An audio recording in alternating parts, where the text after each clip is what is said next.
ورحمة الله وبركاته. إن الحمد لله نحمده ونستعينه ونستغفره ونعوذ بالله من شرور أنفسنا ومن سيئات أعمالنا من يهده الله فلا مضل له ومن يضلل فلا هادي له.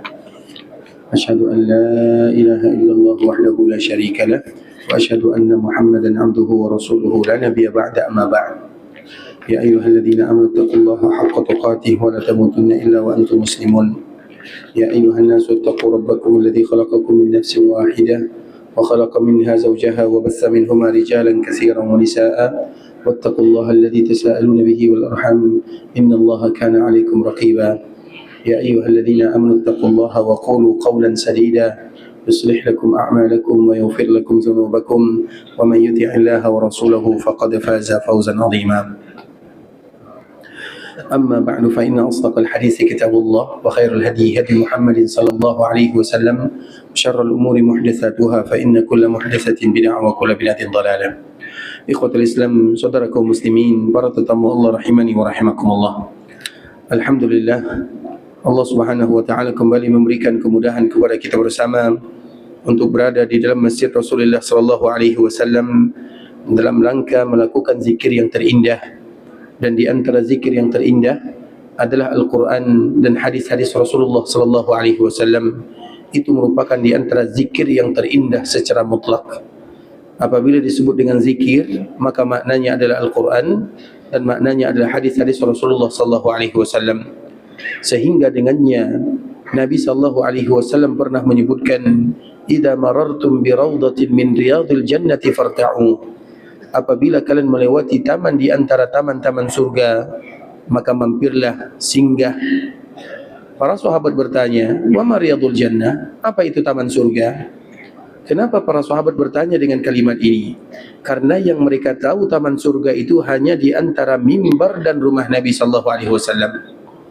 Sebagaimana yang kita ketahui bersama ikhwatul Islam, di antara salah satu keutamaan dan hadiah Allah untuk penduduk Madinah atau orang-orang yang ada di Madinah adalah Ar-Raudhah Asy-Syarifah, yang kita kenal dengan taman di antara taman-taman surga. Dan itu merupakan di antara tempat yang terbaik dan tempat yang termulia. Para ulama menjelaskan kenapa disebut dengan taman surga. Karena ibadah yang kita lakukan di dalamnya bisa mengantarkan kita ke surga Allah Subhanahu wa taala. Dan itulah tujuan kaum muslimin. Padahal hukumnya tak wajib. Kalau kita datang ke kota Madinah, kemudian kita tidak beribadah di Raudhah, maka kita tidak meninggalkan yang wajib. Maknanya itu adalah perkara yang sunnah. Tapi walau itu pun perkara yang sunnah, dikala kita berada di kota Madinah, kemudian tak ada kesempatan masuk ke Raudhah, kira-kira apa yang kita lakukan? Apa yang kita lakukan?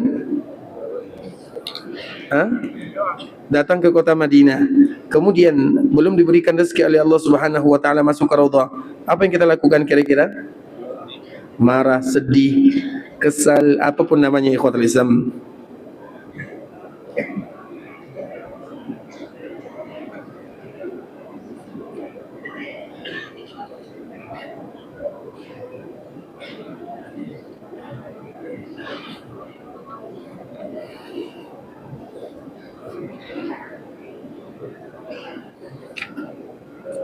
Tapi kita lanjutkan lagi ikhwatul Islam.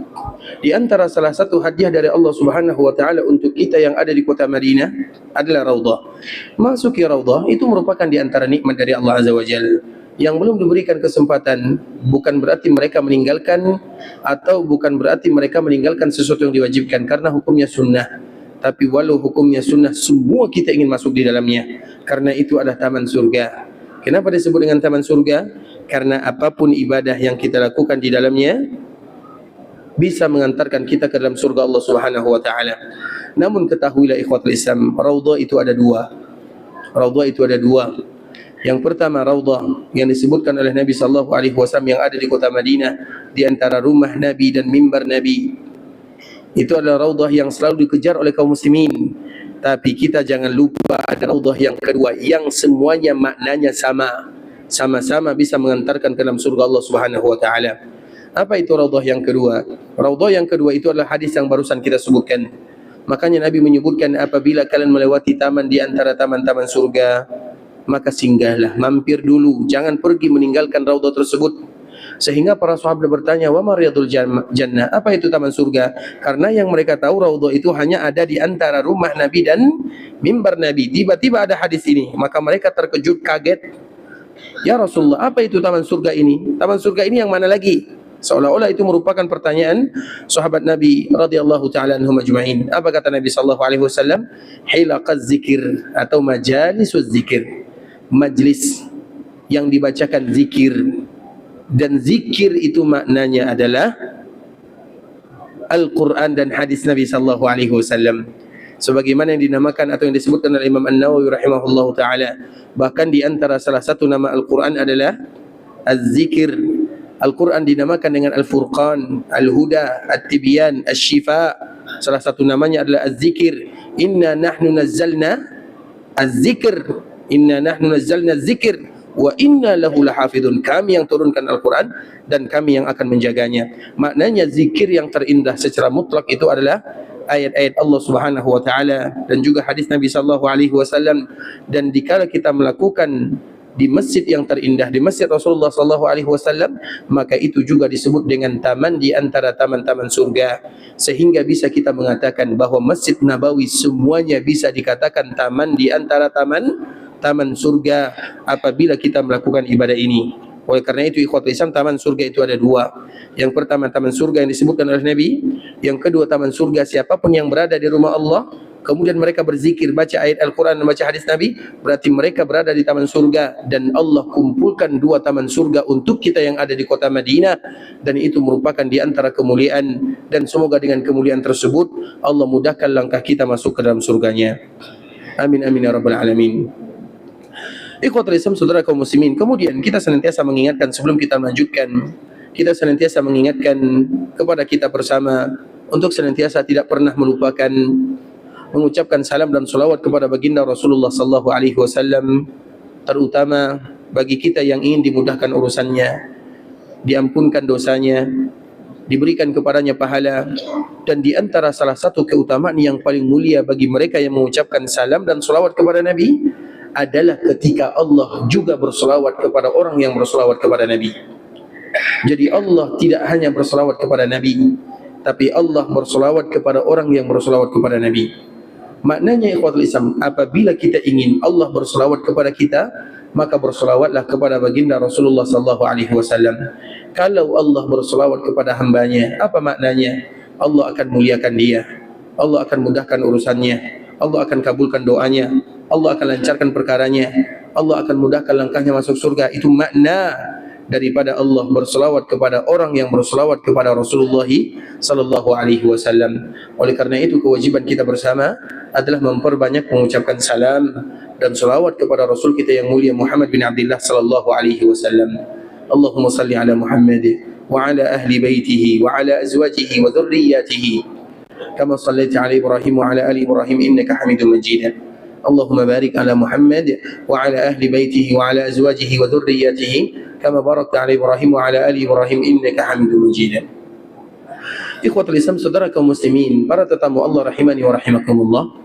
Alhamdulillah, kita akan kembali melanjutkan tentang keutamaan kota Madinah. Dan sebelumnya kita telah menjelaskan di antara keutamaan yang paling mulia yang tidak dimiliki oleh daerah manapun, kemuliaan kota Madinah adalah kemuliaan orang-orang yang ada di dalamnya. Dan yang ada di dalam kota Madinah adalah manusia yang termulia, yaitu baginda Muhammad bin Abdullah sallallahu alaihi wasallam. Itu yang akan membuat Madinah menjadi mulia. Kita ulang lagi ikhwatul Islam, kemuliaan kota Madinah itu adalah karena kemuliaan Nabi sallallahu alaihi wasallam. Dan kemarin kita telah menyebutkan contoh sesuatu yang mulia akan menularkan kemuliaannya. Sebagaimana yang tak mulia juga akan mengularkan sesuatu yang ada pada dirinya. Karena setiap manusia itu punya magnet. Dan yang paling punya magnet itu ikhwatul Islam adalah baginda Rasulullah sallallahu alaihi wasallam. Kemuliaan Nabi sallallahu alaihi wasallam didapatkan oleh semua umatnya. Kenapa? Karena mereka mengikuti nabinya. Kemuliaan Nabi sallallahu alaihi wasallam didapatkan oleh mereka yang ada di kampung halamannya. dan semua mereka yang ada di kota Madinah mereka akan diberikan kemuliaan oleh Allah. Dan kemuliaan bahkan di kota Madinah itu bukan hanya kotanya, bukan hanya orangnya, bahkan tanahnya pun menjadi tanah yang diberikan kelebihan dan kekhususan oleh Allah Subhanahu wa taala. Bahkan itu juga bisa menjadi obat. Turbatul Madinah, yaitu tanah yang ada di kota Madinah. Kenapa demikian ikhwatul Islam? Kenapa bisa jadi seperti itu? Itu semua karena kemuliaan baginda Rasulullah sallallahu alaihi wasallam. Maknanya cukup menjadi kemuliaan kota Madinah ketika yang ada di dalamnya adalah baginda Rasulullah sallallahu alaihi wasallam. Maka di antara salah satu kewajiban kaum muslimin ketika berada di kota Madinah, jangan pernah mereka melupakan untuk berziarah ke perkuburan Nabi sallallahu alaihi wasallam dan mereka mengucapkan assalamu alayka ya Rasulullah wa rahmatullahi wa barakatuh sallallahu wa sallama wa baraka alayka wa jazaka afdala ma jaza nabiyan an ummati. Itu merupakan di antara salah satu kewajiban kita yang ada di kota Madinah, berziarah ke perkuburan manusia yang paling mulia, yaitu berziarah ke perkuburan baginda Rasulullah sallallahu alaihi wasallam dengan mengatakan kata-kata yang indah dan kata-kata yang mulia. Dan kata-kata yang mulia seperti yang tadi telah kita sebutkan, yang mesti dihafal oleh kaum muslimin. Yang tak hafal maka berusahalah untuk menghafalnya. Assalamu alayka ya Rasulullah wa rahmatullahi wa barakatuh sallallahu wa sallama wa baraka alayka wa jazaka afdala ma jaza nabiyan an ummati. Assalamu alayka ya Rasulullah, keselamatan untukmu ya Rasulullah, wa rahmatullahi wa barakatuh, rahmat dan keberkahan dari Allah, sallallahu wa sallama wa baraka alayka, salam keselamatan keberkahan dari Allah untukmu ya Rasulullah, wa jazaka afdala, semoga Allah memberikan kepadamu balasan yang terafdal, yang termulia, yang terbaik, ma jaza nabiyan an ummati, sebagaimana Allah berikan balasan kepada para nabinya. Itu merupakan di antara kalimat yang kita baca dikala kita berziarah ke perkuburan Rasulullah sallallahu alaihi wasallam. Kita sudah berziarah ke perkuburan Nabi? Sudah atau belum? Yang belum berziarahlah, yang sudah pulang dulu nanti datang lagi berziarah. Bisa dipahami? Karena itu merupakan di antara kewajiban bagi kita yang datang ke kota Madinah, itu berziarah ke perkuburan Nabi sallallahu alaihi wasallam. Berziarah itu tidak sulit. Yang sulit itu adalah doanya. Berziarah itu tak sulit, yang sulit adalah doanya. Yang di belakang sudah hafal doa-doa berziarah ke perkuburan Nabi? Sudah hafal atau belum? Yang belum hafal maka diusahakan untuk menghafalnya. Assalamu alayka ya Rasulullah wa rahmatullahi wa barakatuh sallallahu wa sallama wa baraka alayka wa jazaka afdala ma jaza nabiyan an ummati. Tapi kenapa demikian ikhwatul Islam? Karena sebelumnya kita telah menjelaskan di antara bentuk kecintaan Nabi sallallahu alaihi wasallam kepada kota Madinah, Nabi sallallahu alaihi wasallam tidak pernah mau meninggalkan kota Madinah. Makanya sahabat Anas bin Malik radhiyallahu taala anhu, sahabat Anas bin Malik ini dia adalah orang yang paling tahu akan kehidupan Nabi di kota Madinah. Semenjak kedatangan Nabi ke kota Madinah, Anas bin Malik yang mendampingi Nabi sallallahu alaihi wasallam, maka dia mendapatkan titel yang luar biasa, khadimu Rasulullah sallallahu alaihi wasallam. Dia adalah pembantu Nabi sallallahu alaihi wasallam. Bahkan disebutkan oleh para ulama dia dinamakan dengan Khuwaidim. Khuwaidim itu maknanya pembantu kecil. Karena khadim itu maknanya pembantu, Khuwaidim itu apabila disebut dengan Khuwaidim maknanya adalah sahabat Anas bin Malik radhiyallahu taala anhu. Karena dikala berada di kota Madinah, para sahabat mereka menawarkan bantuan kepada Nabi sallallahu alaihi wasallam. Ada yang menawarkan tempat tinggal, ada yang menawarkan ini. Rata-rata penduduk Madinah karena bahagia kedatangan Nabi sallallahu alaihi wasallam, maka mereka berlomba-lomba untuk membantu Nabi sallallahu alaihi wasallam. Salah satu yang ikut membantu Nabi sallallahu alaihi wasallam adalah Ummu Sulaim. Ummu Sulaim itu siapa? Ibunya Anas bin Malik. Dia datang kepada Nabi sallallahu alaihi wasallam dan mengatakan, "Ya Rasulullah, aku tidak punya apa yang aku bisa berikan kepada dirimu. Aku tidak punya kecuali Anas ini." Anaknya di bawah Anas bin Malik, umurnya masih kecil. Kecuali Anas ini, maka ambil dia ya Rasulullah, jadikan dia sebagai pembantumu. Semenjak itulah Anas menjadi pembantu Nabi sallallahu alaihi wasallam.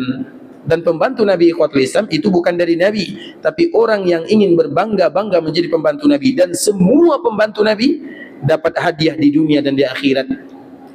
dan hadiahnya adalah doa dari Nabi sallallahu alaihi wasallam. Salah satu yang memiliki keutamaan yang luar biasa adalah sahabat Anas bin Malik, karena dia membantu Nabi selama Nabi berada di kota Madinah. Makanya dalam hadis yang dikeluarkan oleh Imam Bukhari, apa kata Imam Bukhari? Membawakan hadis ini, membawakan hadis daripada Anas bin Malik, khadamtu Rasulullah sallallahu alaihi wasallam 9 atau 10 sinin. Aku membantu Nabi sallallahu alaihi wasallam selama 9 atau 10 tahun. Dan Nabi sallallahu alaihi wasallam berada di Madinah berapa tahun? 10 tahun pas. Nabi datang ke kota Madinah di hari Senin, di bulan Rabiul Awal. Nabi meninggalkan Madinah, bertemu dengan Allah Subhanahu wa taala di hari Senin, juga di bulan Rabiul Awal. Nabi datang ke kota Madinah hari Senin di bulan Rabiul Awal. Kemudian Nabi meninggal juga di hari Senin di bulan Rabiul Awal. Berarti Anas bin Malik membantu Nabi berapa tahun lamanya? Pas 10 tahun lamanya. Maka itu yang dibawakan oleh Imam Bukhari. Kemudian apa hadiah dari Nabi sallallahu alaihi wasallam untuk Anas bin Malik? Doanya ada 3. Allahumma aksir malahu wa waladu. Ya Allah, berikan kepadanya keberkahan, perbanyaklah hartanya, kemudian perbanyaklah anaknya, dan panjangkan umurnya. Sehingga doa ini menjadi abadi untuk semua kaum muslimin yang ingin diperbanyakkan rezekinya, yang ingin diperbanyak keturunannya, yang ingin dipanjangkan umurnya, yaitu bersumber dari doa Nabi sallallahu alaihi wasallam kepada sahabat Anas bin Malik radhiyallahu taala anhu. Sehingga dikala kita ingin meminta kepada Allah agar diberikan rezeki yang banyak, keturunan yang banyak, kemudian umur yang panjang, apa doanya? Bukankah itu merupakan di antara doa semua kaum muslimin? Doa kita di sini apa kira-kira? Ampunkan dosa. Semua kita sepakat bahwa setiap kaum muslimin yang datang ke kota Madinah, yang melaksanakan ibadah umrah ke Mekah, maka mereka pasti meminta ampunkan dosanya. Kemudian lancarkan rezekinya. Kemudian mudahkan usahanya. Kemudian panjangkan umurnya. Bukankah itu adalah doa yang kita semuanya ijma' di dalamnya? Doa yang kita ijma' artinya tidak ada kaum muslimin yang meninggalkan doa ini. Ini induk doa, diampunkan dosa, dilancarkan rezeki, diberikan keturunan yang baik, yang saleh dan salehah, kemudian dipanjangkan umur dalam ketaatan kepada Allah Azza wa Jalla. Itu semua adalah doa Nabi kepada Anas bin Malik. Sehingga siapapun yang ingin meminta kepada Allah dengan permintaan ini, ingat apa doa Nabi kepada Anas bin Malik radhiyallahu taala anhu. Allah kabulkan semuanya. Anas bin Malik umurnya panjang, sehat. Karena ada orang yang umurnya panjang tak sehat, tak juga seronok. Karena makanya meminta kepada Allah, orang yang terbaik itu adalah orang yang umurnya panjang, banyak amal ketaatannya. Dan orang yang jahat itu, yang buruk itu adalah umurnya panjang, tapi banyak dosanya. Bahkan ada salah satu cerita ikhwatul Islam dibawakan oleh Abu Talha, salah seorang yang ada di Madinah. Jadi ada 2 orang kakak beradik. Kemudian kedua-duanya masuk Islam di kota Madinah, mengucapkan kalimat syahadat kepada Nabi sallallahu alaihi wasallam.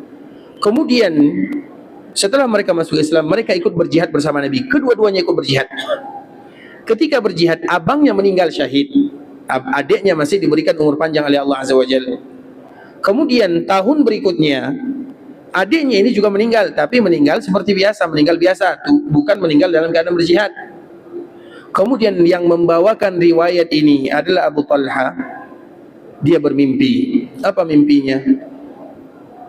Dia melihat yang pertama kali masuk surga itu adalah yang wafat dalam keadaan biasa. Kemudian setelah itu baru yang wafat dalam keadaan berjihad di jalan Allah Azza wa Jalla. Dia tadi ada 2 kakak beradik. Yang pertama kali masuk surga adalah yang belakangan meninggal, walau dia meninggal dalam keadaan biasa. Sedangkan yang kedua masuk surga baru kakaknya.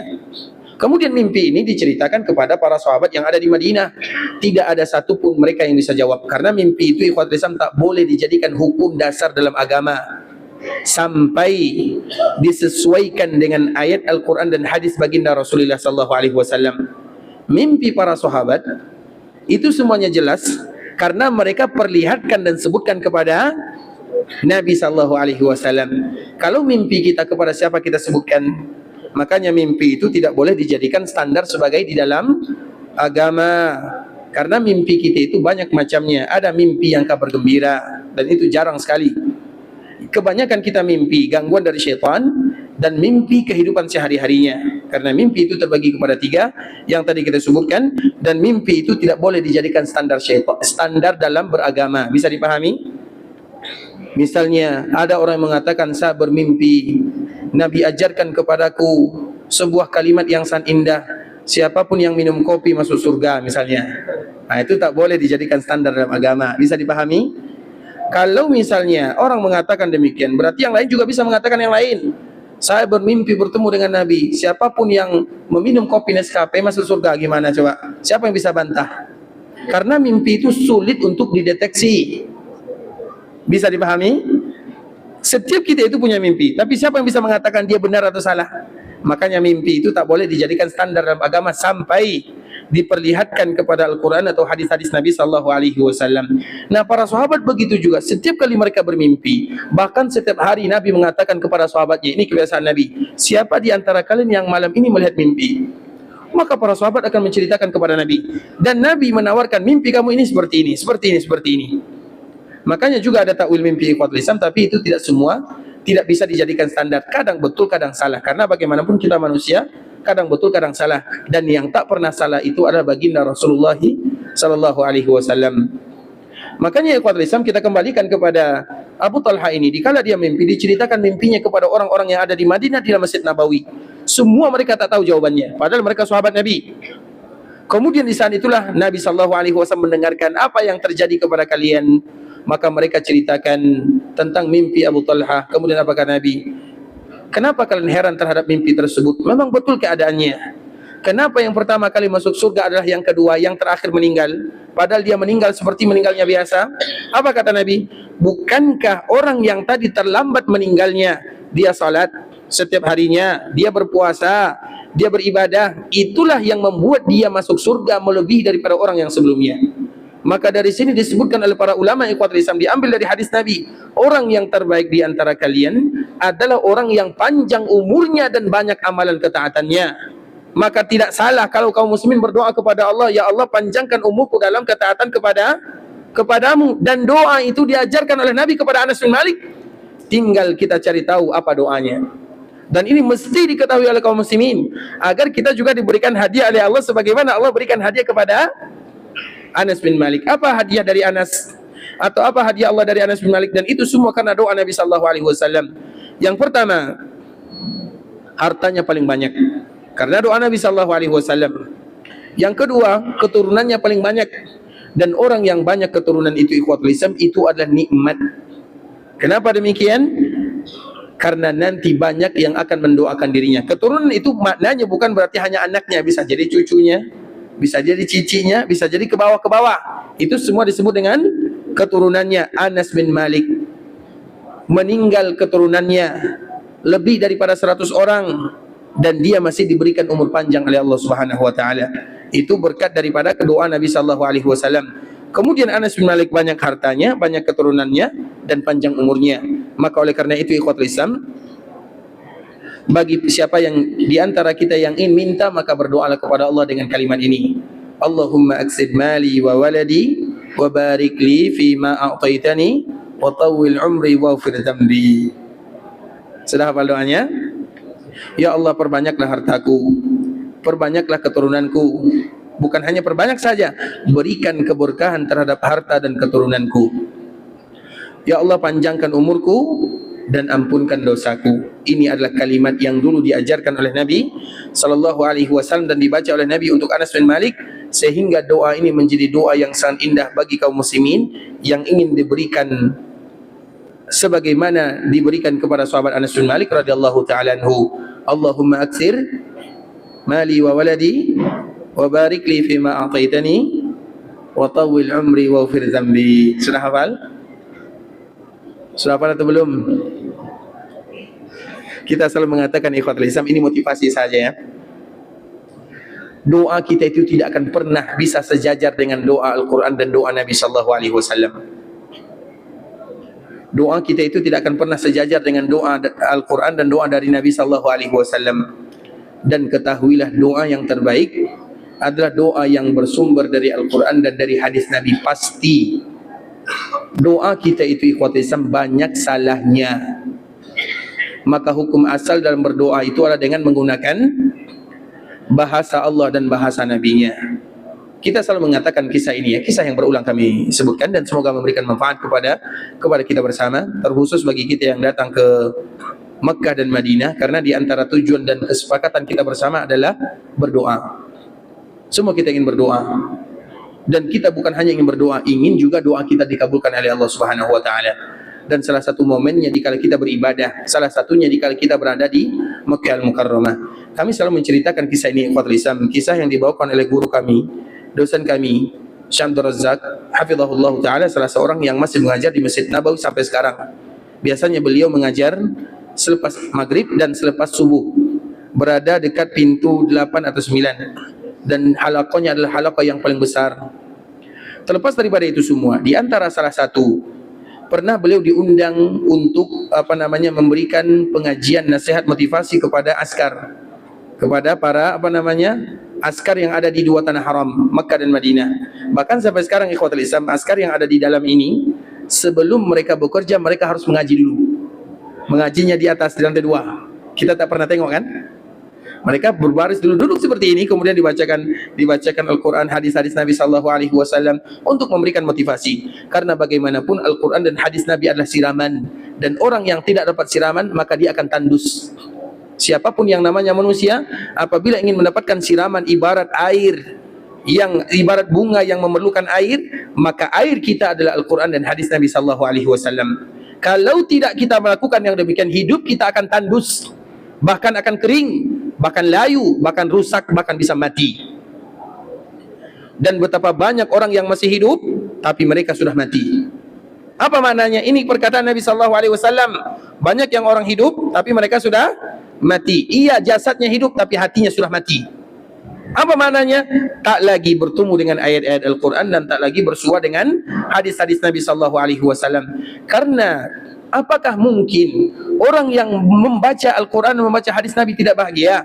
Yang mereka baca itu adalah firman Allah dan hadis Nabi SAW. Oleh karena itu ikhwatul Islam, ini merupakan di antara motivasi bagi kita bersama untuk selalu melakukan yang demikian. Kemudian kita kembalikan kepada cerita tadi. Jadi Syekh Abdul Razak ini dia memberikan motivasi, nasihat, bacakan ayat Al-Quran dan hadis-hadis Nabi SAW. Kemudian dia bertanya kepada para petugas, para askar ini, siapa di antara kalian yang punya kisah maka sampaikan. Maka tiba-tiba ada salah satu di antara mereka yang angkat tangan, saya punya kisah yang sangat unik, indah, ajaib. Maka Syekh baru kembali mengatakan, apa kisahnya? Maka askar ini mengatakan, saya pertama kali bekerja, maka ditugaskan untuk memegang Hajar Aswad. Pertama kali bekerja di Mekah, maka tugas saya adalah untuk menjaga Hajar Aswad. Kan ada askar yang menjaga Hajar Aswad kan? Dia akan selalu berdiri di sana untuk melihat kaum muslimin. Kemudian tiba-tiba, dikala saya memegang Hajar Aswad ini, karena dulu belum terlalu banyak orang yang melaksanakan ibadah haji dan umrah, tiba-tiba saya mendengarkan suara yang Allah hafalkan di dalam hati saya, suara ini. Saya hafal suara ini. Dan saya juga tengok mukanya, saya tahu orangnya. Maka saya melihat, dikala saya sedang bertugas, berjaga di Hajar Aswad, maka tiba-tiba saya melihat, ada orang yang bersuara, diangkat suaranya, dan dia mengatakan, ya Allah, semua yang ada di sini mereka punya anak, yang tidak punya anak adalah saya, berikan kepada saya anak, keturunan.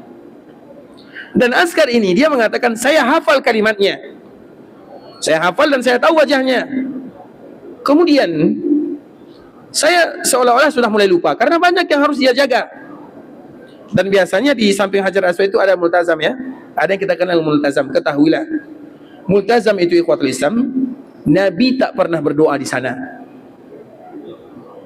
tapi yang melakukannya adalah sahabat Abdullah bin Umar radhiyallahu taala anhuma. Apalagi dikala kita merapatkan jasad di sana. Jadi Nabi tak melakukan yang demikian, tapi yang melakukannya adalah sahabat Abdullah bin Umar radhiyallahu taala anhuma. Iya, dimanapun kita lakukan doa dikabulkan oleh Allah Azza wa Jalla.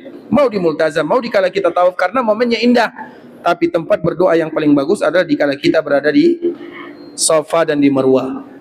Makanya nanti ketika Allah mudahkan kita berada di sana, berlama-lamalah berdiri dan duduk di atas Safa dan di atas Marwah untuk berdoa kepada Allah Subhanahu wa taala. Jadi ibadah kita ini, kalau hanya sekedar tawaf dan sa'i, itu kejap selesai. Kalau hanya sekedar sa'i, tawaf dan sa'i, itu 1,5 jam, 2 jam lah selesai. Tapi ternyata bukan itu yang kita cari. Lebih daripada itu, yang kita cari adalah doanya. Bisa dipahami? Bahkan kami punya senior ya, kalau dia umroh itu 6 jam, bahkan 7 jam. Kita biasanya umrah berapa jam? Artinya umrah sahaja, tawaf, sa'i, kemudian apa lagi? Mencukur. Biasanya 2 jam, maksimal 3 jam. Tapi senior kami ini, kami mengambil pelajaran darinya 7 jam sampai 8 jam.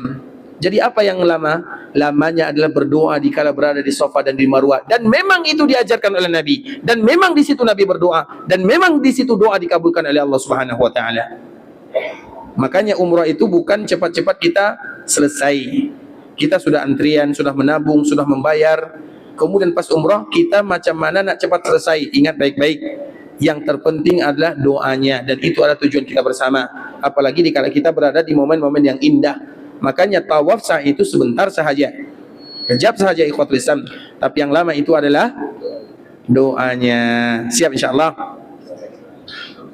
Betul nih, siap? Ustaz penat, Ustaz macam mana? Cepat selesai, cepat selesai. Makanya umrah itu ibadah. Kalau misalnya selesai tawaf, kita sakit, kita penat, kita mengantuk, tidur dulu. Kalau perlu balik hotel dulu, tak ada masalah. Kemudian nanti ketika kita sambung melaksanakan sa'inya, tak ada masalah. Selama kita bisa menjaga ihram, larangan dan yang semisalnya. Artinya ibadah yang mudah. Yang terpenting macam mana ketika Allah berikan kepada kita kemudian untuk berdoa. Dan berdoalah karena momen itu adalah doa yang sangat indah. Dan momen doa mudah dikabulkan oleh Allah Subhanahu wa ta'ala. Tapi kita kembali lanjutkan ikhwatul Islam. Jadi orang ini berdoa, ya Allah, berikan kepadaku anak dan keturunan. Semua yang ada di sini punya anak dan keturunan. Rombonganku punya anak dan keturunan. Aku yang tidak punya, berikan anak dan keturunan kepadaku. Itu doanya. Bagus atau tidak? Bagus atau tak bagus? Nah, kita lihat lagi endingnya. Belum selesai ceritanya. Tapi ikhwatul Islam, agar kita tahu bahwa kita berlatih berdoa dengan bahasa Al-Quran dan bahasa Nabi. Sampai bila kita akan berdoa dengan bahasa kita? Baik. Kemudian ikhwatul Islam, setelah itu berjalan 1 tahun, 2 tahun, 3 tahun, 4 tahun. Ceritanya lama sekali. Sampai 17 tahun. Nah, setelah 17 tahun,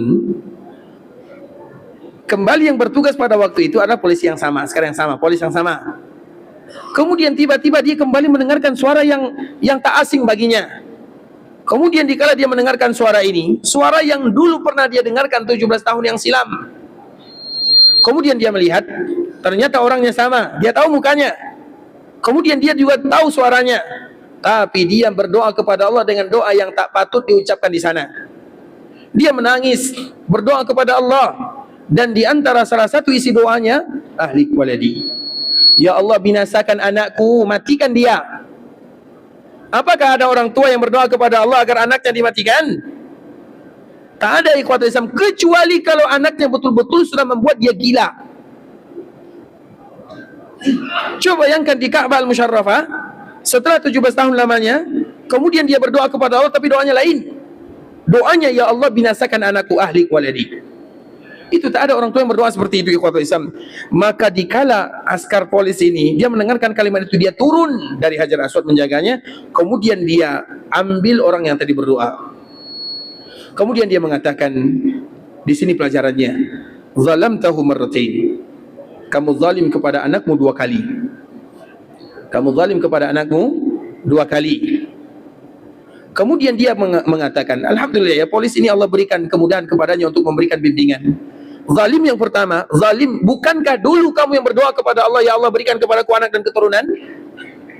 Tapi ingatlah, doa itu tak pas, artinya kurang. Allah tidak pernah mengajarkan kita untuk meminta keturunan kepada Allah Azza wa Jal.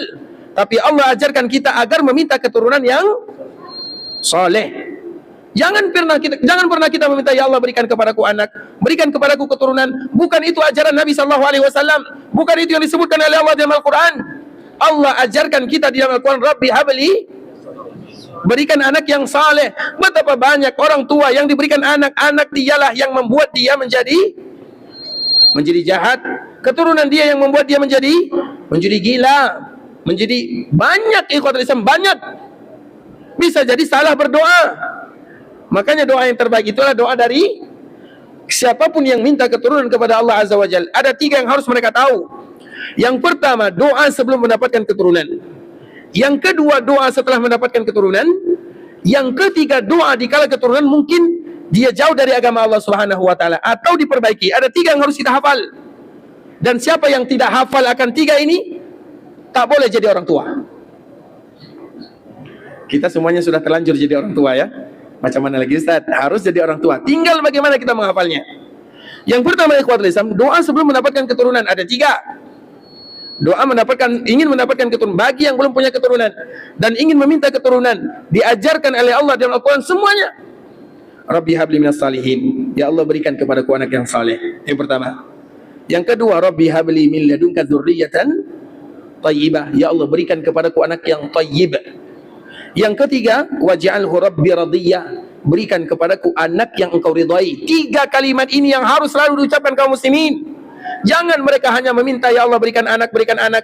Nanti bisa jadi diberikan anak, anak itu yang membuat dia menjadi susah. Anak itulah bisa jadi anak itu yang menyebabkan dia jauh dari Allah Azza wa Jal. Kita tak tahu. Bukankah cerita tentang Khidir dan Nabi Musa? Ketika Khidir bertemu dengan seorang anak yang sedang bermain, kemudian anak itu langsung dibunuh oleh Khidir.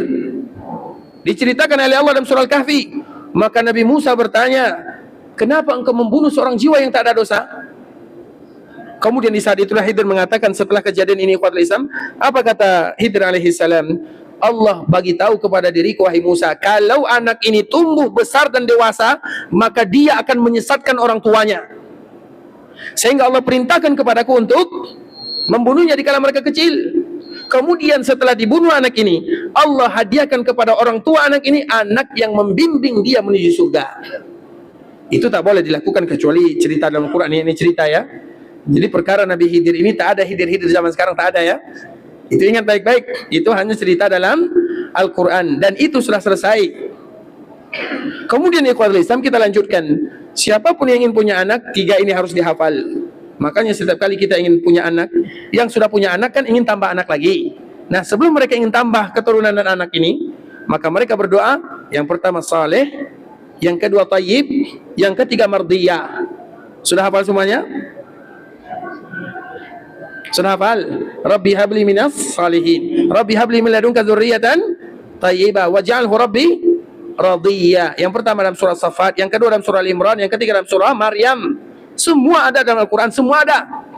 Itu sebelum punya. Nah, setelah punya, apa doanya? Doa yang semua kita hafal dalam surah Al-Furqan. Rabbana hablana min azwajina, ini hafal. Tapi baru satu, ada lagi yang lain. Rabbana hablana min azwajina wa dzurriyyatina qurrata a'yun. Berikan kepada kami setelah engkau berikan anak ini, setelah dia lahir, jadikan mereka qurratu a'yun. Jadikan mereka yang menyejukkan mata kami. Artinya jangan jadikan mereka yang menyusahkan kami. Karena betapa banyak orang tua yang disusahkan oleh anaknya. Makanya doanya nih, itu salah satunya. Yang kedua, apa lagi doanya? Apa lagi doanya? Macam mana kita jadi orang tua tak tahu doanya? Berarti ulang lagi menikah ya. Tapi apa doanya? Rabbi ja'alni muqimas salati wa min dzurriyyati rabbana wa taqabbal du'a. Ini tak boleh ditinggalkan kaum muslimin, mesti setiap hari harus kita baca. Bukankah di antara salah satu keinginan kita di sini datang beribadah kepada Allah adalah agar Allah berikan kepada kita hadiah keturunan yang saleh dan salehah? Jadi kita harus tahu apa kewajiban kita sebagai orang tua. Makanya tadi kita sebutkan bahasa kita itu terlalu rendah dibandingkan dengan bahasa Al-Quran dan bahasa Nabi Sallallahu Alaihi Wasallam. Makanya contohnya tadi, orang ini berdoa, ya Allah dulu 17 tahun sebelumnya berikan kepadaku anak dan keturunan. Setelah 17 tahun, maknanya anaknya sudah berumur 17 tahun. Allah kabulkan doanya, karena dia berada di Mekkah Al-Mukarramah. Allah kabulkan doanya, diberikan anak. Tapi dia tak meminta anak yang saleh, anak yang thayyib, anak yang mardiyah. Dia lupa bahasanya. Makanya doa kita itu kadang-kadang banyak kekurangannya. Tapi bahasa Allah sudah pasti yang terindah. Bahasa Nabi sudah pasti yang sempurna. Maka latihanlah untuk belajar doa dari Al-Quran dan dari hadis Nabi Sallallahu Alaihi Wasallam. Baik, kemudian setelahnya, kalau sekiranya anak kita, karena anak bagaimanapun ikhwatul Islam pasti ada kelakuan-kelakuan yang tidak bagus. Semuanya. Tapi apa doanya? disebutkan oleh Allah Subhanahu wa taala dalam Al-Qur'an, juga dalam surah Al-Ahqaf. Tadi surah Ibrahim ya. Kemudian disebutkan oleh Allah Subhanahu wa taala dalam surah Al-Ahqaf ayat 15, aslih li fi dzurriyyati inni tubtu ilaika wa inni minal muslimin. Para ulama menyebutkan siapapun yang selalu membaca doa ini, Allah akan perbaiki anak dan keturunannya.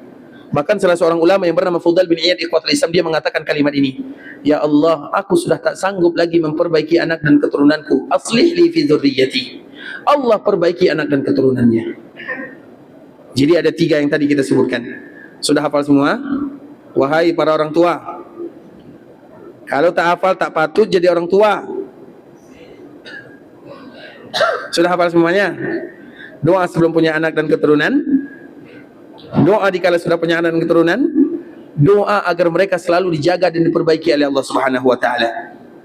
Sebelumnya doanya Rabbi habli minas salihin, Rabbi habli min ladunka dzurriyyatan thayyibah waj'alhu rabbi radiyya. Ketika kita sudah dapatkan Rabbana hab lana min azwajina Rabbi ij'alni muqimas salati wa min dzurriyyati, kemudian agar mereka selalu istiqamah berada dalam agama Allah Azza wa Jalla, agar Allah yang jaga dia.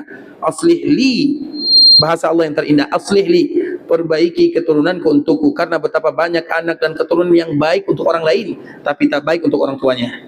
Makanya aslih li fi, huruf li fi di dalam bahasa Arab 2 kata yang digabung, tak ada ceritanya dalam bahasa Arab seperti ini, tapi ini bahasa Allah Subhanahu wa taala yang sangat indah. Aslih li fi dzurriyyati inni tubtu ilaika wa inni minal muslimin. Tapi kita kembalikan kepada cerita tadi ya. Kemudian ikhwatul Islam, ketika dia mengatakan ya Allah binasakan anakku keturunanku, maka turun askar ini mengatakan zalam tahu marratain, kamu zalim kepadanya 2 kali. Yang pertama dulu, bukankah dulu kamu yang meminta kepada Allah agar diberikan anak dan keturunan? Tapi bahasa kamu itu tak lengkap, tak cukup. Tak cukup kita meminta anak dan keturunan, harus ada sambungannya, saleh, thayyib dan mardiyah, 3 bahasa. Kemudian ketika anakmu tidak sesuai dengan apa yang kamu harapkan, bukan itu doanya, ya Allah binasakan anakku, matikan dia, bukan itu bahasanya. Tapi bahasanya apa tadi bahasanya? Aslih li fi dzurriyyati. Alhamdulillah ikhwatul Islam, polis ini memberikan kemudahan kepada orang ini. Kemudian orang ini yang tadi dia berdoa, ya Allah binasakan anakku, binasakan dia. Kemudian ikhwatul Islam, pada waktu itu juga dia merubah doanya, aslih li fi dzurriyyati inni tubtu ilaika wa inni minal muslimin. Apa yang terjadi ikhwatul Islam? Tahun berikutnya, berarti sudah 18 tahun, dia kembali datang melaksanakan ibadah umrah. Tapi dia tak lagi umrah sendirian, dia bersama seorang pemuda seumuran 18 tahun. Siapakah dia? Anaknya yang tadi dia doakan mati, sekarang dirubah oleh Allah Subhanahu wa taala. Kemudian dikala dia sampai di Mekkah Al-Mukarramah, di Ka'bah Al-Musyarrafah, dia panggil polis ini. Kemudian dia mengatakan, inilah anakku. Kemudian apa kata polis ini? Ceritakan apa kejadiannya agar dia tahu, agar anakmu ini tahu. Kemudian diceritakan bahwa dulu ayahmu mengatakan, ya Allah matikan anakku, binasakan dia. Tapi dirubah doanya, aslih li fi dzurriyyati. Apa kata sang anak? Ketahuilah, di malam ayahku berdoa di Ka'bah Al-Musyarrafah, di malam itu juga Allah berikan taufik dan hidayah kepadaku, dan aku berada di kampung halaman. Seketika itu Allah berikan kemudahan kepadaku untuk kembali kepada Allah, melakukan kebaikan. Sebelumnya tidak salat, dia salat. Sebelumnya dia jahat, sekarang menjadi baik. Coba bayangkan ikhwatul Islam. Jadi kita tak boleh main-main dengan doa. Tapi ingat, doa siapa? Doa yang bersumber dari Al-Quran dan dari doa kita terlalu banyak salah dan silapnya. Bukan berarti tak boleh berdoa dengan bahasa kita, tapi sampai bila kita akan berdoa dengan bahasa kita. Coba kalau kita ukur-ukur sahaja, 1 tahun, kira-kira 1 doa hafal atau tak hafal? 1 tahun 1 doa hafal atau tak hafal? Nah, di usia kita yang sudah 40 tahun, 50 tahun, 60 tahun, kira-kira berapa doa yang wajib kita sudah hafal semestinya? Sesuai dengan umur kita. Semakin Allah berikan umur, semakin banyak doa. Itu kalau 1 tahun. Tapi coba kalau 1 bulan. Ada orang, itu 1 tahun 1 doa itu terlalu ringan ikhwatul Islam. Semestinya 1 kali 1 bulan. 1 doa 1 bulan. Maknanya, karena bahasa kita itu terlalu banyak kekurangannya. Bukan tak boleh ya. Nanti pergi ke Mekah tak ada yang berdoa, karena tak ada 1 pun yang hafal. Bukan seperti itu maknanya. tapi berusahalah berdoa. Iya, mungkin kesempatan kali ini belum Allah mudahkan kita untuk menghafal doa-doanya, tapi bisa jadi kita berharap kepada Allah ketika Allah kembali memberikan kepada kita rezeki untuk melaksanakan ibadah umrah lagi, maka kita sudah mulai menghafal doa-doa yang disebutkan oleh Allah di dalam Al-Quran dan juga disebutkan oleh Nabi SAW di dalam hadis-hadisnya. Jelas semuanya? Baik, kita kembalikan kepada tajuk pembahasan yang tadi kita sampaikan. Ketika seseorang meminta anak, keturunan, rezeki, umur panjang, apa doanya? Bacalah doa yang dibaca oleh Nabi SAW kepada Anas bin Malik radhiyallahu ta'ala anhu. Apa doanya? Ada yang sudah hafal? Allahumma aksir mali wa waladi wa barik li fima a'taitani wa tawwil umri wa ufir dhanbi. Wa tawwil umri wa ufir dhanbi. Sudah hafal ikhwatul Islam? Sudah hafal semuanya? Sudah hafal atau belum? Yang tak hafal saya doakan supaya dia berumrah berkali-kali. Tapi ikhwatul Islam, kita lanjutkan. Allahumma aksir mali wa waladi wa barik li fima a'taitani wa tawwil umri wa ufir dhanbi. Jelas ya? Baik. Kita kembalikan lagi ikhwatul Islam. Jadi kita kembalikan kepada sahabat Anas bin Malik. Jadi Anas bin Malik ini dapat hadiah dari Nabi SAW karena dia yang membantu Nabi SAW di kota Madinah. Selama Nabi hidup, ia membantu Nabi. Bukan hanya sahabat Nabi Anas bin Malik, bukan hanya pembantu Nabi. Pembantu Nabi itu banyak, ada 6 atau ada 7. Nah, yang masyhur dari pembantu Nabi itu yang pertama Anas bin Malik. Dan rata-rata pembantu Nabi itu kecil, anak kecil. Karena Anas bin Malik masih kecil, 10 tahun, 9 tahun. Kemudian pembantu Nabi yang lain, Rabi'ah. Kemudian pembantu Nabi yang lain, Abdullah bin Abbas. Mereka itu rata-rata kecil. Dan ketahuilah di antara salah satu pembantu kita di surga adalah Ghilman dan Wildan. Apa makna Ghilman dan Wildan? Anak kecil. Kenapa demikian? Karena biasanya anak kecil kalau membantu, anak kecil itu ikhwatisam atau anak-anak, mereka tak kenal lelah. Mereka hanya kenal bermain saja, tapi lelah tak ada. Lelahnya tidur. Itu anak-anak. Makanya di antara salah satu bonus Allah Subhanahu wa taala untuk mereka yang ada di surga, disediakan bidadara. Itulah bidadara. Makanya nanti kalau ada istri yang bertanya, di surga ada bidadari. Apakah ada bidadara? Apa jawabannya? Bacakan ayat ini di dalam surah Al-Insan. Bisa dipahami ya? Kadang-kadang kan istri komplain sama kita, bidadari, bidadari, bidadari. Untuk kami bidadaranya mana? Apa jawabannya? Masuk surga dulu, baru nanti bertanya tentang bidadara. Terlepas daripada itu semua ikhwatul Islam, di antara salah satu pembantu yang ada di dalam surga disebutkan oleh Allah Ghilman, Wildan. Bahasa Allah itu ada 2, Ghilman dan Wildan. Maknanya anak-anak seperti itu. Nah, begitu juga dengan baginda Rasulullah SAW. Dan semuanya mereka itu mendapatkan jatah doa dari Nabi SAW. Anas bin Malik tadi doanya. Kemudian Abdullah bin Abbas, maka Nabi SAW berdoa kepadanya, Allahumma faqihu fid din wa alimhu ta'wil. Ya Allah, ajarkan kepadanya agama dan ajarkan kepadanya tafsir Al-Quran.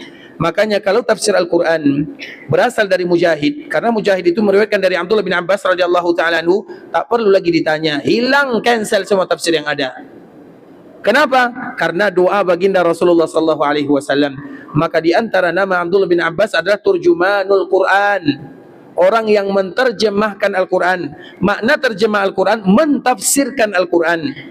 Dan itu sesuai dengan doa baginda Rasulullah SAW. Orang yang paling cerdas dari keluarga Nabi adalah sahabat Abdullah bin Abbas radhiyallahu ta'ala anhu, dan juga istri Nabi Aisyah radhiyallahu ta'ala anha. Kemudian siapa lagi? Rabi'ah. Rabi'ah begitu juga ikhwatul Islam, pembantu kecil Nabi SAW. Dia membantu Nabi, dia membantu Nabi itu artinya ikhwatul Islam karena dia pekerjaannya tak sulit, menyediakan air, mencari sesuatu, itu saja pekerjaannya. Salah satunya adalah Rabi'ah yang tadi kita sebutkan. Dikala sahabat kecil ini dia membantu Nabi, maka Nabi mengatakan, sal, minta, apa yang kamu minta? Anak kecil. Kemudian dikala Nabi menawarkan mintalah, apa kata Rabi'ah ini? Tunggu dulu, amhilni, berikan aku waktu berfikir. Anak kecil. Karena biasanya permintaan anak kecil apa biasanya? Jajan, kemudian mainan, itu permintaan anak kecil. Tapi itu permintaan anak kecil di zaman kita. Kalau di zaman dulu, ini contoh anak kecilnya. Setelah 3 hari dia kembali datang kepada Nabi, dan Nabi bertanya, sal, minta. Maka dia pun mengatakan, ya Rasulullah, inni uridu murafaqataka fil jannah. Permintaanku bagaimana supaya aku selalu bersamamu sampai ke dalam surga. Itulah perbedaan anak kecil di zaman kita dan anak kecil di zaman dahulu. Kalau anak kecil di zaman dahulu mereka sudah berpikir surga. Kalau anak kecil di zaman sekarang berpikirnya apa pikirannya? Lain-lain. Maknanya ikhwatul Islam, itulah tarbiyah dari Nabi sallallahu alaihi wasallam. Makanya Nabi bertanya, siapa yang mengajarkan kamu seperti ini wahai Rabi'ah? Karena tak mungkin anak kecil mengatakan seperti ini. Maka Rabi'ah mengatakan, tak ada ya Rasulullah. Saya berpikir kalau diberikan mainan, kalau diberikan uang jajan, itu istilahnya, kalau diberikan hadiah makanan, maka hadiah itu akan sirna dalam beberapa hari sahaja. Tapi apabila aku menemani dirimu sampai ke surga, aku akan selalu bisa membantumu. Coba bayangkan ikhwatul Islam. Dan itu semua adalah pembantu baginda Rasulullah sallallahu alaihi wasallam yang menemani dan menjaga Nabi, dan semua mereka dapat hadiah. Dan makna yang kita ingin sampaikan, siapapun yang ingin seperti ini, maka ucapkan sebagaimana yang diucapkan oleh baginda Rasulullah sallallahu alaihi wasallam, dan salah satunya adalah agar diberikan keturunan, harta dan keberkahan di dalamnya, kemudian dipanjangkan umur, kemudian diampunkan dosa. 4 ini terkumpul dalam bahasa Nabi untuk sahabat Anas bin Malik radhiyallahu taala anhu. Sudah hafal doanya? Sudah hafal atau belum? Macam mana nih ikhwatul Islam? Mengantuk semua ya? Allahumma aksin mali wa waladi wa barik li fima ataitani wa tawwil umri wa ufir dhanbi. Sudah hafal? Baik, kita lanjutkan. Yang tak hafal nanti berusaha untuk menghafalnya. Ini kalimat yang paling indah, terutama bagi kita yang ingin selalu berdoa kepada Allah di Mekah, di Madinah, di tanah haram. Ini momen yang paling indah. Kemudian ikhwatul Islam, kita kembalikan kepada Nabi sallallahu alaihi wasallam. Apa kata Anas bin Malik? Khadamtu Rasulullah sallallahu alaihi wasallam 9 aw 10 sinin. Aku menjadi pembantu Nabi selama 9 atau 10 tahun. Maknanya Anas tahu macam mana keadaan Nabi di kota Madinah. Dan di antara salah satu sifat Nabi sallallahu alaihi wasallam, Nabi tak pernah ingin keluar dari kota Madinah untuk selama-lamanya. Iya, dulu ketika Nabi diusir dari Mekah, Nabi sallallahu alaihi wasallam mengatakan, "Wallahi innaki la khairu ardillah wa ahabbu ardillahi ila Allah, walaula anni ukhrijtu minki ma kharajtu." Tapi itu dulu. Demi Allah, engkau ada tanah yang terbaik dan engkau ada tanah yang paling dicintai oleh Allah. Kalau aku tidak diusir darimu, aku tidak akan keluar untuk selama-lamanya. Tapi takdir sudah berjalan. Nabi diusir dan dikeluarkan. Maka dikala Nabi sampai ke kota Madinah, Nabi juga mengatakan kalimat yang sama. Dan disitulah doa Nabi dikabulkan oleh Allah Subhanahu wa taala. Al-mahya mahyakum wal mamatu mamatukum. Wahai penduduk Madinah, hidupku hidup kalian, wafatku wafat kalian. Maknanya aku akan wafat di sini dan aku akan selalu berada di sini untuk selama-lamanya. Makanya kemarin kita menyebutkan tidak ada ceritanya Nabi keluar dari Madinah, tidak ada, kecuali di masa hidup Nabi beribadah di Mekah, kecuali di masa hidup Nabi berjihad. Selain daripada dua ini, Nabi tidak akan pernah keluar dari kota Madinah di masa hidup. Bahkan kalau Nabi keluar harus pergi berjihad, harus pergi ke Mekah untuk beribadah, maka hati Nabi selalu terikat dengan Madinah. Bahkan kalau Nabi pulang ke kota Madinah dan Nabi sudah melihat Madinah dari jarak jauh, Nabi akan mempercepat langkahnya, menggerakkan kendaraannya, karena tidak ingin berpisah lama dari Madinah. Dan itulah yang disebutkan oleh sahabat Anas bin Malik. Kenapa Nabi melakukan yang demikian? Min hubbiha. Karena Nabi cinta kepada kota Madinah, sehingga di antara salah satu nama kota Madinah adalah Al-Habibah. Di antara salah satu nama kota Madinah adalah Al-Habibah, daerah yang wajib bagi kaum muslimin untuk mencintainya. Kenapa wajib hukumnya mencintai Madinah? Karena kita mencintai Nabi. Semua kaum muslimin mencintai Nabi. Dan di antara konsekuensi cinta Nabi, mencintai apapun yang dicintai oleh baginda Nabi sallallahu alaihi wasallam. Dan salah satu yang dicintai Nabi adalah kota Madinah. Dan di antara bukti cinta Nabi ke kota Madinah adalah keberadaan Nabi di Madinah untuk selama-lamanya. Maka kita selalu mengatakan tidak ada yang namanya Nabi keluar dari kota Madinah di masa hidup kecuali berjihad dan beribadah. Kalau di masa hidup Nabi tak mau keluar dari kota Madinah, apakah mungkin setelah wafat Nabi akan meninggalkan Madinah? Apakah mungkin Nabi akan berjalan-jalan di Afrika sana, atau berjalan-jalan di Jakarta, atau di Surabaya, atau di Malaysia, atau di Singapura? Bisa dipahami? Nabi akan selalu berada di sini untuk selama-lamanya. Itu janji Nabi sallallahu alaihi wasallam. Al-mahya mahyakum wal mamatu mamatukum. Aku akan hidup selama-lamanya bersama kalian wahai penduduk Madinah, dan aku akan wafat di tengah-tengah kalian. Kenapa Nabi mengatakan yang demikian? Karena Nabi tahu di mana dia akan meninggal. Dan memang itu merupakan di antara salah satu kekhususan dari Allah untuk semua para nabi. Kalau kita lain, kalau para nabi diberikan pilihan di mana mereka meninggal, apakah mereka mau meninggal atau tidak, itu lain. Kalau manusia biasa, maka malaikat maut tak perlu izin. Tapi kalau para nabi dan para rasul, Allah yang memberikan kepada mereka pilihan. Nabi Musa begitu juga. Nabi Musa ini ikhwatul Islam, dikala datang malaikat maut. Karena biasanya malaikat maut itu datang dalam bentuk manusia. Dikala malaikat maut datang, kemudian dia mendatangi Nabi Musa, dan malaikat maut ini tanpa mukadimah mengatakan, aku akan mencabut nyawamu. Nabi Musa menganggap itu orang lain, maka ditampar mukanya, langsung keluar tanggal matanya. Kemudian malaikat maut ini mengadu kepada Allah, ya Allah, engkau utus diriku kepada seorang hamba yang belum ingin meninggal. Bukan Nabi Musa tidak ingin meninggal, tapi disebut aku akan cabut nyawamu. Dan kita tahu bagaimana Nabi Musa alaihissalam. Nabi Musa itu orangnya kuat, satu kali pukul orang mati. Itu Nabi Musa alaihissalam, kuat, diberikan kekuatan. Al-Qawi, Al-Amin, itu sifat Nabi Musa, kuat dan terpercaya. Maka Al-Amin itu, Nabi juga disebut dengan Al-Amin, Nabi Musa juga disebut dengan Al-Amin, disebutkan oleh Allah Subhanahu wa taala dalam surah Al-Qasas. Kemudian ikhwatul Islam, malaikat ini datang kembali kepada Allah. Kemudian apa kata Allah? Sampaikan kepada Musa, kalau kamu ingin hidup, maka mintalah berapa tahun kamu akan hidup. Letakkan tanganmu di lembu. Tahu lembu ya? Kerbau, lembu, sapi dan yang semisalnya. Letakkan tanganmu di situ. Setiap bulu yang tertutup oleh tanganmu, maka dihitung bulu tersebut satu-satu. Kira-kira banyak atau sedikit? Hitung bulu tersebut. Kemudian jumlah daripada bulu itu, satu bulu 1 tahun. Berarti kalau jumlah bulunya 1000 tahun, berarti aku akan berikan kepadamu 1000 tahun. Itu kata Allah kepada malaikat untuk disampaikan kepada Musa. Kemudian apa kata Musa? Kalau sekiranya engkau berikan kepadaku umur tambah 1000 tahun, anggap 1000 tahun. Kemudian setelah 1000 tahun apa? Maka Allah mengatakan meninggal. Kalau juga ujung-ujungnya meninggal, maka meninggal sekarang. Pada akhirnya Nabi Musa tidak dijadi tambah umurnya. Artinya mereka diberikan pilihan oleh Allah Azza wa Jalla. Begitu juga dengan baginda Nabi sallallahu alaihi wasallam. Dan di antara salah satu pilihan Nabi untuk dirinya adalah wafat dan berada di kota Madinah untuk selama-lamanya. Maka itulah kewajiban kita yang ada di kota Madinah, berziarah ke perkuburan baginda Rasulullah sallallahu alaihi wasallam dengan doa yang tadi telah kita sebutkan. Yang umurnya 60 tahun, siapa yang sudah hafal doanya? Doa berziarah ke perkuburan Nabi. Ada yang sudah hafal? 60 tahun? Yang 60 tahun dulu. Ada? Assalamualaikum ya Rasulullah wa rahmatullahi wa barakatuh. Sallallahu wa sallama wa baraka alaika wa jazaka afdala ma jaza nabiyan an ummati. Mesti kita hafal ini ikhwatul Islam. Macam mana kita berziarah ke perkuburan Nabi dan kita tak tahu apa yang kita baca? Makanya ini merupakan di antara kewajiban kita dikala berziarah ke perkuburan baginda Nabi yang mulia dikala kita berada di kota Madinah. Assalamualaikum ya Rasulullah wa rahmatullahi wa barakatuh. Sallallahu wa sallama wa baraka alaika wa jazaka afdala ma jaza nabiyan an ummati. Yang umur 60 tahun siapa sudah hafal?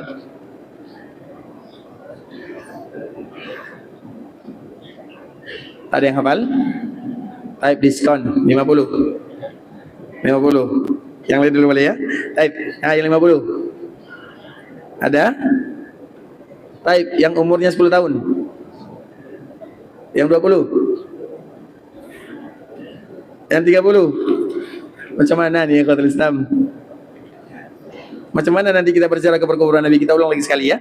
Assalamualaikum ya Rasulullah wa rahmatullahi wa barakatuh. Sallallahu wa sallama wa baraka alaika wa jazaka afdala ma jaza nabiyan an ummati. Karena Nabi yang membuat menjadikan Madinah ini menjadi mulia, kemuliaan yang luar biasa didapatkan oleh kota Madinah. Dan sebelumnya kita telah menjelaskan bagaimana mulianya kota Madinah, dan salah satunya karena mulianya baginda Rasulullah sallallahu alaihi wasallam. Dan kalau kita ingin menjadi mulia, maka dekatlah dengan orang-orang yang mulia. Dan di antara salah satu bentuk kedekatan kita dengan orang yang mulia, yaitu dengan berziarah ke perkuburan Nabi yang mulia sallallahu alaihi wasallam. Dan dikala Allah mudahkan kita berziarah ke perkuburan Nabi, jangan lupa kalimat yang termulia, yang terindah. Iya, banyak kalimat yang lain, tapi ini kalimat yang singkat dan yang padat. Karena berziarah itu waktunya berapa detik? Berziarah ke perkuburan Nabi berapa detik waktunya? Orang banyak antrian di belakang. Waktu kita tak lama. Nah, kalimat ini bisa mewakili semua doa yang terindah. Assalamualaikum ya Rasulullah wa rahmatullahi wa barakatuh. Sallallahu wa sallama wa baraka alaika wa jazaka afdala ma jaza nabiyan an ummati. Doa ini senang, 10 detik saja kalau kita hafal. Masalahnya kita tak hafal, menjadi panjang. Tapi kalau Islam ada yang sudah hafal yang 20 tahun? Ada? Baik, nak, silakan. Assalamualaikum ya Rasulullah warahmatullahi wabarakatuh. Sallallahu wasallama wa baraka alaika wa jazaka afdala ma jaza. Masya Allah, Allah mubarik, Allah mubarik. Silakan, Masya Allah, barakallahu fiik. Itu adalah doa berjalan ke perkuburan Nabi Sallallahu Alaihi Wasallam, dan semoga Allah mudahkan kita untuk menghafalnya. Ikhwatul Islam, saudara kaum muslimin, para tetamu Allah rahimani wa rahimakumullah. Sampai di sini pembahasan yang bisa kami jelaskan. Yang benar dari Allah Subhanahu Wa Taala, yang salah dari diri kami pribadi, karena kurangnya ilmu kami, karena kebodohan, karena kejahilan, karena ketidaktahuan kami. Kami mohon maaf kalau ada kata-kata yang salah, kalimat yang kurang tepat, bahasa yang kurang bagus, penyampaian yang kurang berkenan, nasihat yang pedas atau nasihat yang kurang pas kami menyampaikan, kami mohon dimaafkan. Dan kita selalu berharap, bermohon, meminta kepada Allah agar dijadikan perkumpulan kita ini berada di taman-taman surga, bisa mengantarkan kita ke surga yang sesungguhnya. Semoga Allah ampunkan dosa kita bersama, dosa orang tua kita. Kalau ada di antara mereka yang masih hidup, semoga diberikan umur panjang dalam kesehatan dan ketaatan. Kalau ada di antara mereka yang sudah meninggal, semoga diampunkan dosa, diampunkan dosanya, diberikan rahmat dan kasih sayang kepadanya, dijadikan perkuburannya taman di antara taman-taman surga. Siapapun di antara kita yang sakit, semoga Allah berikan kesehatan. Siapapun di antara kita yang mendapatkan musibah, semoga Allah berikan kemudahan dan kelancaran. Kalau ada di antara kita yang ingin pergi ke Mekah untuk beribadah, semoga Allah berikan kemudahan dalam perjalanannya. Allah terima amal ibadahnya, dikabulkan setiap doa dan permintaannya, dijadikan umrahnya adalah umratan mabrurah, wa sa'yan mashkura, wa dhanban maghfura. Kalau ada di antara kita yang ingin meninggalkan Mekah dan Madinah, ingin pulang ke kampung halamannya, semoga diberikan kemudahan dalam perjalanannya, kelancaran dalam setiap urusannya, kembali pulang bersua berjumpa dengan keluarga dalam keadaan sehat wal afiat, dan semoga kembali diberikan rezeki dan umur panjang, kembali lagi ke tanah suci untuk mendapatkan ridha ilahi. Semoga Allah berikan keberkahan dalam harta, dalam keluarga, dalam usaha, dalam anak dan keturunan. Semoga Allah berikan kepada kita keikhlasan dalam amal ibadah, Allah berikan kepada kita istiqamah dalam agama, dan semoga Allah tutup usia kita semuanya dalam keadaan husnul khatimah. Amin amin ya rabbal alamin. Subhanakallahumma bihamdika asyhadu an la ilaha illa anta astaghfiruka wa atubu ilaik. Wa sallallahumma wa sallim ala nabiyyina wa habibina wa khalilina wa sayyidina Muhammadin wa ala alihi wa sahbihi wa sallama tasliman katsira. Assalamualaikum warahmatullahi wabarakatuh.